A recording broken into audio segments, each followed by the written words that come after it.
In your assignments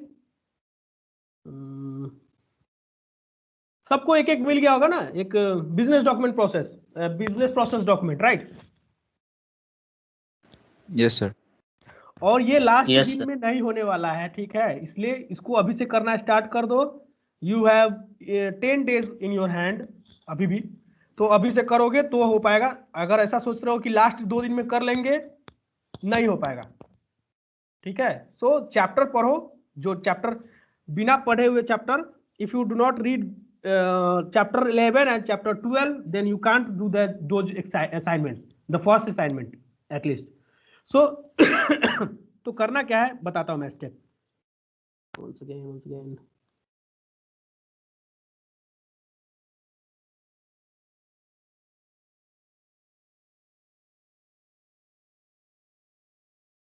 this is chapter 1, chapter 11, या तो एक पीपीटी सॉरी एक पीडीएफ बनानी है तुम्हें इन योर वर्ड। तो उसमें करना क्या है, ये सब कुछ नहीं लिखना है। करना क्या है, इसमें जाना है, उस केस स्टडी को बारे में थोड़ा बहुत डिटेल, द स्टेप में बता देता हूँ। Details about, short details about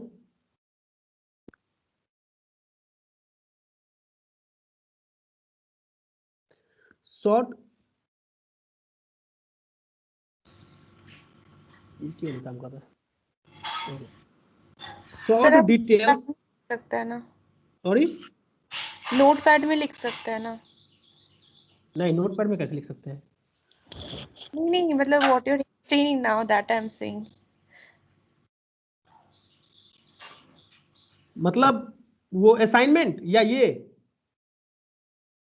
sir this one what you are writing now that I am saying. Okay. So the first step will be consist of details of the business process document. है, उसके बाद go through the each and every step, this one, yeah, you decompose business process. So I have already mentioned in those process what is the input, what is the primary objective. So decomposing the business process, what is the input here? The business document.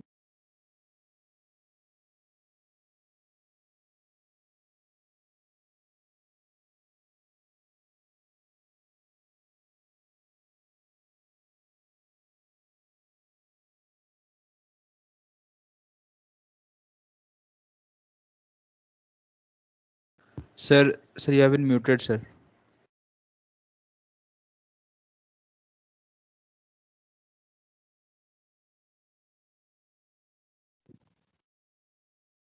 Okay. So the first step is decompose business space process. Then you should clearly mention what is the input. So in this step, the input is whole business process document itself. Output क्या होगा इसका, किसी को याद है?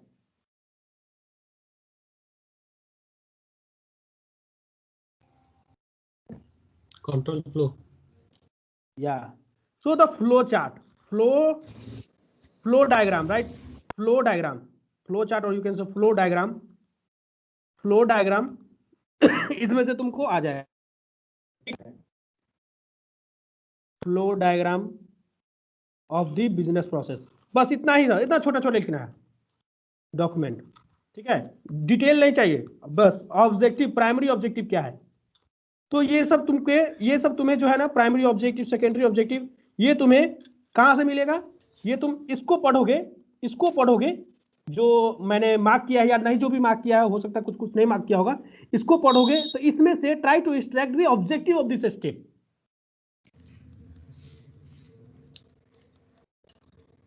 Getting my point? Why we are doing this? Objective क्या है, need क्या है, ठीक है? किसी में तुम्हें दिख जाएगा और किसी में नहीं दिखेगा, ठीक है?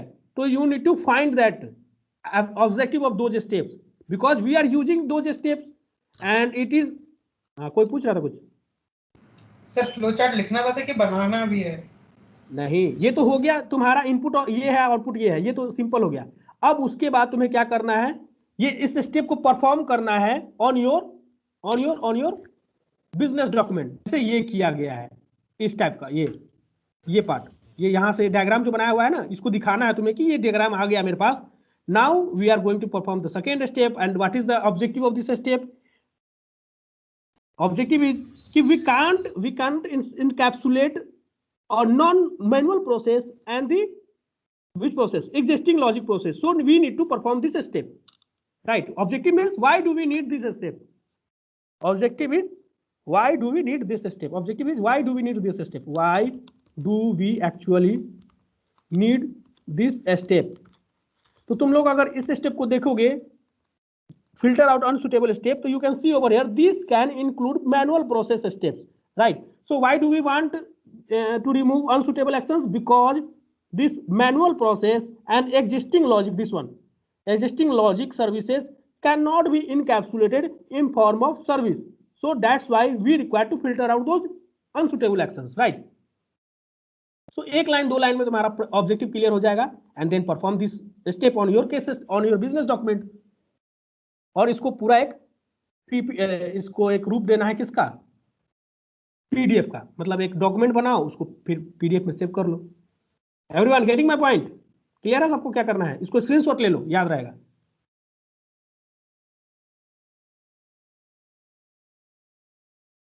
मतलब सब 11-12 चैप्टर पहले ढंग से पढ़ना है ना?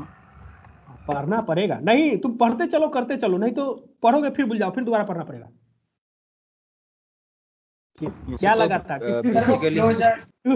तुम लोग को क्या लगा था सिर्फ मैं कहानी सुनाऊंगा तुम लोग सुनोगे काम हो जाएगा?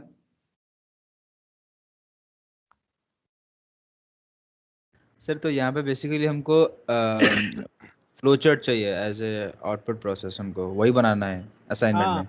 समझो ना कि वो टीएलएस का टाइम शीट प्रोसेस वहां से हटा दो और तुम अपना बिजनेस डॉक्यूमेंट लगा दो। हाँ sir. Then what will be the scenario, उसको तुमको डॉक्यूमेंट करना है, इसको सेंड करना है, और इसको करोगे तो तुम लोग समझ जाओ कि ये पूरा चैप्टर तुम लोग का क्लियर हो जाएगा, ये चारों चैप्टर आगे का। ठीक है, आगे आसानी होगा, कितना भी कुछ भी कोई डीप से कुछ भी पूछ दे तुम लोग, यू कैन इजिली हैंडल दो क्वेश्चन। सर तो फिर इस असाइनमेंट मतलब ज्यादा से ज्यादा क्या 4-5 पेज होगा फिर? नहीं, पेज लंबा हो जाएगा, पेज होगा नहीं, तुम लोग डिटेल में लिखोगे तो पेज लंबा हो जाएगा। ये इसमें लिखने में टाइम नहीं जाएगा, ये तो पूरा मिलाओगे तो 2 ही पेज में हो जाएगा। इनपुट क्या है, आउटपुट क्या है, एंड द प्राइमरी ऑब्जेक्टिव। ठीक है, और ये करने में टाइम जाएगा। जो केस स्टडी जो तुम लोग को मिला है, बिजनेस प्रोसेस डॉक्यूमेंट। अच्छा सर तो पहले हमको केस स्टडी करना है, उसके बाद इनपुट और मतलब वो निकालना है, फिर उसके बाद फ्लो चार्ट बनाना है। ये तो सिंपल, तुमको स्टेप पढ़ोगे कहाँ से, बुक से पढ़ोगे मिल जाएगा। उसके बाद अगर उसको तुम समझे हुए हो, ठीक है, अगर नहीं समझे हुए हो तो तुमको फिर से जाके उस वीडियो को देखना पड़ेगा, where I have discuss each and everything. ठीक है, और उस स्टेप में तुमको क्लियर हो जाएगा। ठीक है, तो it will take time, that is why we have given 10 days। ठीक है, So this is all about first assignment, sir. या similarly we need to go, इसलिए अब जो आ रहा है चैप्टर नंबर 13 एंड chapter number 14, try to focus on those chapter because the assignment 2 is already ready for you for based on chapter 13 and 14. So please focus on the chapters when it is going on. ठीक है,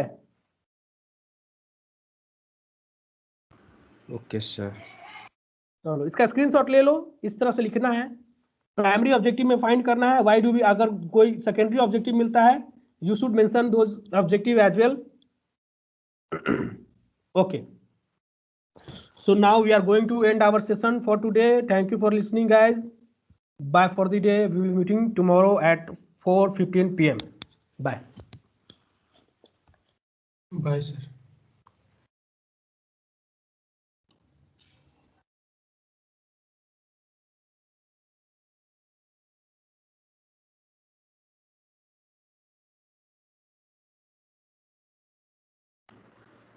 sir गए ना?